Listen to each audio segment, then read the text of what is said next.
रसोई में से कुछ अजीब सी आवाज सुनाई देती है।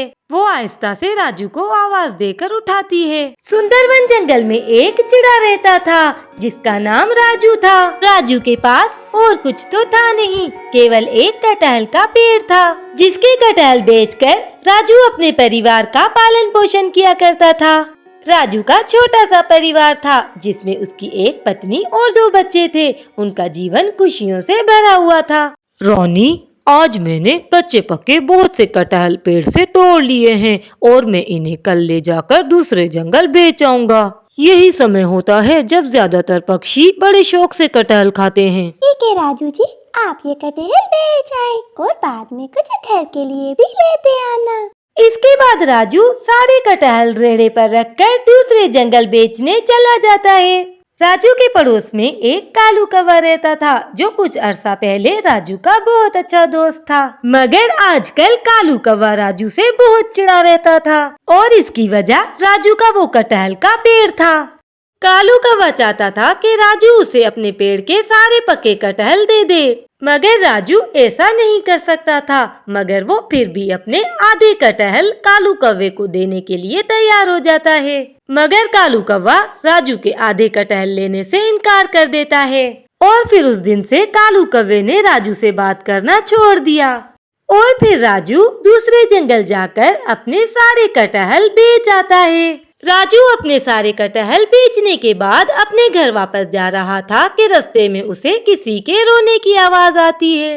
दादी, मुझे बहुत भूख लगी है। तुमने कल भी यही कहा था कि मैं तुम्हें कल दाना ला कर दूंगी और आज भी तुम यही कह रही हो कि कल ला कर दूंगी।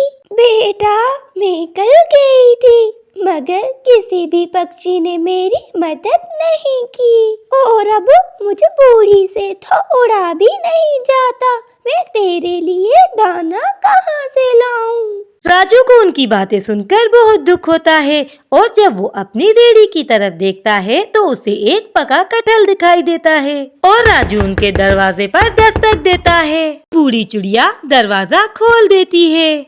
माँ जी, मैं कटहल बेचता हूँ और मैं यहाँ से गुजर रहा था तो मैंने आप दोनों की सारी बातें सुन ली। मेरे पास एक ही पक्का कटहल है, अगर इस कटहल से कुछ गुजारा हो सके तो आप ये कटहल रख लें। इतना कहकर राजू चिड़ा वो कटहल उस बूढ़ी चिड़िया को दे देता है। वो बूढ़ी चिड़िया बहुत खुश होती है और राजू को धन्यवाद कहती है। राजू के सारे कटहल बिक गए थे मगर वो कटहल उस चिड़िया को देने के बाद जो उसके दिल को तसल्ली मिली थी वो उसे पहले कभी महसूस नहीं हुई थी। वो दिल ही दिल में कहता है, ए ऊपर वाले, कभी भी किसी पक्षी को इतना गरीब न करना कि वो अपने बच्चों को 2 वक्त का खाना भी न खिला सके। फिर राजू कुछ पैसे भी उस बूढ़ी चिड़िया को दे देता है। बेटा, तुम बहुत अच्छे पक्षी हो, ऊपर वाला तुम्हारी हमेशा मदद करेगा। राजू उस बूढ़ी चिड़िया की मदद करने के बाद घर के लिए निकल पड़ता है कि रास्ते में उसे कालू कौवा मिल जाता है। अरे कालू मेरे दोस्त, क्या तू अभी तक मुझसे नाराज है? नहीं राजू, बस ऐसे ही। तुझे पता तो है कि मेरे पास कोई काम वाम तो है नहीं। उस दिन मैंने तुझसे तेरे कटहल मांगे तो तूने साफ मना कर दिया। नहीं कालू, मैंने तुझसे ऐसा नहीं कहा था। मैंने कहा था कि तू आधे कटहल ले ले। मगर ठीक है, तू जा, तुझे जितने चाहिए उतने मेरे पेड़ से कटहल ले ले। नहीं राजू, अब मुझे तेरे कटहल नहीं चाहिए। इतना कहकर कालू कौवा वहाँ से चला जाता है। वो मन ही मन में सोच रहा था कि आजकल राजू बड़ा खुश रहता है। वो उड़ता हुआ एक जगह पर पहुँच जाता है जहाँ पर राजू का कटहल का पेड़ था, जिसे देखकर वो कुछ सोचने लगता है। बड़ा घमंड है ना राजू को अपने इस पेड़ पर। न रहेगा बांस, न बजेगी बांसुरी। आज रात ही मैं इसका ये पेड़ काट डालूंगा। और रात होते ही कालू कौवा राजू के पेड़ के पास पहुंच जाता है और उस पेड़ को काट डालता है और वो राजू के सारे कटहल तोड़कर ले जाता है। जब सुबह राजू कटहल लेने अपने पेड़ के पास आता है तो उसे कटा देखकर रोने लगता है। अरे ये सब क्या हो गया? ये सब किसने किया? कौन है मेरा दुश्मन जिसे मैं खाता कमाता बिल्कुल अच्छा नहीं लगा? राजू जल्दी से उड़ता हुआ अपने घर की तरफ जाता है। रानी रानी, मेरा तो सारा रोजगार ही खत्म हो गया। किसी ने मेरा कटहल का पेड़ ही काट डाला और वो सारे कटहल भी ले गया। मेरी तो किसी पक्षी से कोई दुश्मनी भी नहीं, फिर कौन है जिसने मेरे साथ ऐसा किया? देखिए जी, अब रोने धोने का क्या फायदा, जो होना था वो तो हो गया। चलिए मैं आपके साथ चलकर देखती हूँ कि वहाँ पर क्या हुआ था। राजू और रानी दोनों उड़ते हुए अपने उस कटहल के पेड़ के पास जाते हैं। रानी जब कटहल के पेड़ की तरफ देखती है तो उसे कटहल का एक छोटा सा फल दिखाई देता है। रानी उस कटे हुए पेड़ से वो छोटा सा कटहल का फल तोड़ लेती है। बस यही एक ही फल छोड़ा है उसने, बाकी सब वो ले गया जिसने मेरा पेड़ काटा है। हमारे लिए बहुत मुश्किल की घड़ी है, अब हमारा गुजारा कैसे होगा? मगर आप ऊपर वाले पर विश्वास रखें, वो हमारे साथ कभी गलत नहीं होने देगा। हम ऐसा करेंगे, दोबारा से कटहल का पेड़ लगाएंगे। इतना सोचकर वो दोनों घर वापस आ जाते हैं। घर वापस आने के बाद रानी चिड़िया वो कटहल का फल अपनी रसोई में रख देती है। ऐसे ही शाम हो जाती है। खाना खाने के बाद वो सब सो जाते हैं।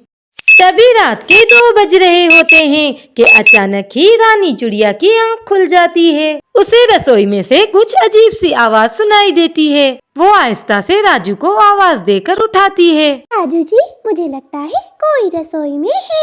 हाँ रानी, देखो ना रसोई में से कितनी तेज रोशनी आ रही है, चलकर देखते हैं। और जब वो रसोई के अंदर जाते हैं तो क्या देखते हैं कि वो कटहल का फल 2 टुकड़े हुआ पड़ा है और उसमें से एक सुंदर सी परी निकलती है। उस कटहल के फल में से बहुत तेज रोशनी निकल रही थी। अरे कौन हो तुम और हमारी रसोई में क्या कर रही हो? मैं एक परी हूँ, मैं तुम्हारे कटहल के पेड़ पर रहती थी। जब उस कौवे ने तुम्हारा पेड़ काटा तो मैंने खुद को इस फल में छिपा लिया और तुम मुझे उठाकर यहाँ ले आए। तुम दोनों बहुत अच्छे हो और नेक दिल भी। मैं तुम्हारी मदद करना चाहती हूँ। फिर वो कुछ बीज राजू और रानी को दे देती है। देखो, तुम ये बीज और कटहल उसी जगह पर रख दो और सुबह को देखना कि तुम्हारे बहुत सारे कटहल के पेड़ तैयार होंगे। इतना कहकर वो परी उस कटहल के फल में वापस चली जाती है और वो कटहल का फल दोबारा से बंद हो जाता है। इसके बाद वो दोनों ऐसा ही करते हैं। वो दोनों बीज उसी जगह पर लगा देते हैं जहाँ पर पहले उनका कटहल का पेड़ था और वापस घर आकर दोनों सो जाते हैं। वो दोनों अपने खेत में पहुँचते हैं तो वहाँ पर बहुत से कटहल के पेड़ होते हैं जिन पर बहुत से कटहल लगे हुए थे। राजू वहाँ से बहुत से कटहल तोड़ लेता है और उन्हें बेचने के लिए चला जाता है। राजू को इतने सारे कटहल ले जाते हुए कालू कौवा देख लेता है। अरे, मैंने तो इसके सारे कटहल ले लिए थे और इसका पेड़ भी काट डाला था, फिर इसके पास इतने सारे कटहल कहाँ से आए? मुझे जाकर देखना होगा। कालू कौवा उड़ता हुआ उसी जगह पर पहुंच जाता है जहां पर राजू का कटहल का पेड़ था, मगर वो ये देखकर हैरान रह जाता है कि वहां पर एक पेड़ की बजाय बहुत से पेड़ थे। उसे तो अपनी आंखों पर यकीन ही नहीं आ रहा था।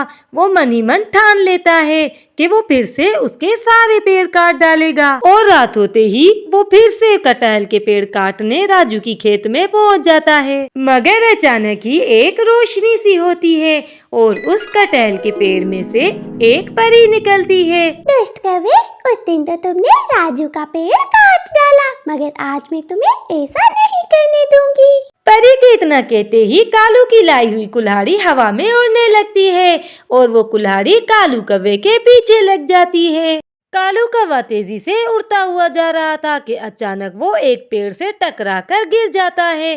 पेड़ से टकराने की वजह से कालू कौवे का एक पंख टूट जाता है। यूं कालू कौवे को अपने किए की सजा मिल जाती है। इधर राजू का परिवार फिर से हंसी खुशी रहने लगता है।